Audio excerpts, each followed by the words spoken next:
आसमानी बिजली गिरती है तो पेड़ पौधों का कैसा हाल कर देती है। देखो अभी इस पेड़ पे गिरेगी, पेड़ बीच में से टूट जाएगा। जानवर पे गिरती है, जानवर टूट जाता है। आसमानी बिजली करना क्यों है, चलो समझते हैं। देखो होता क्या है, पृथ्वी पे पानी, गर्म हवाएं जब चलती हैं तो पानी जो है इवोपरेट होता है, भाप बन के ऊपर उड़ता है। जैसे जैसे पानी ऊपर उठता है उसका टेम्परेचर गिरता जाता है, और बादल जब बन जाते हैं तो उसमें बर्फ बन जाती है, तो कई बार ओले भी बरस जाते हैं। तो ये मान लो बर्फीले बादल हैं या ठंडे बादल हैं बहुत ज्यादा, ये आपस में बहुत बड़े बड़े बादल जब टकराते हैं तो स्टैटिक करंट डेवलप करते हैं फ्रिक्शन की वजह से। तो बादल के ऊपर पॉजिटिव और नेगेटिव दोनों चार्ज आ जाता है।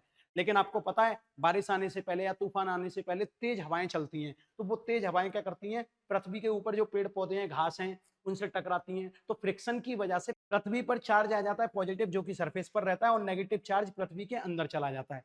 तो अब देखो जैसे जैसे यहाँ पे फ्रिक्शन की वजह से चार्ज आता जाएगा, तो ये पॉजिटिव चार्ज क्या करेगा, बादलों के नेगेटिव चार्ज को अपनी ओर अट्रैक्ट करेगा और पॉजिटिव को रिपेल करेगा। इसीलिए बादल के पॉजिटिव चार्ज ऊपर पहुंच जाते हैं और नेगेटिव चार्ज नीचे आ जाते हैं।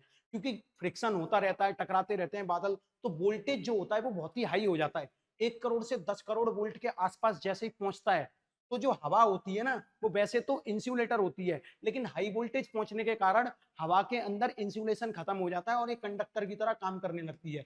जैसे ही ये कंडक्टर बन जाती है, तो ये नेगेटिव चार्ज पॉजिटिव चार्ज की तरफ अपनी बिजली फ्लो करेगा, यानी कि हाई वोल्टेज से लो वोल्टेज की तरफ क्या होगा, करंट फ्लो होगा। और जब करंट फ्लो होता है तो इसमें आपको लाइट दिखती है और साउंड दिखाई देता है, इसी को बोलते हैं लाइटनिंग स्ट्राइक। अब देखो सबसे पहले आपको लाइट दिखाई देगी, कारण क्या है, लाइट की स्पीड होती है 3 लाख किलोमीटर पर सेकंड।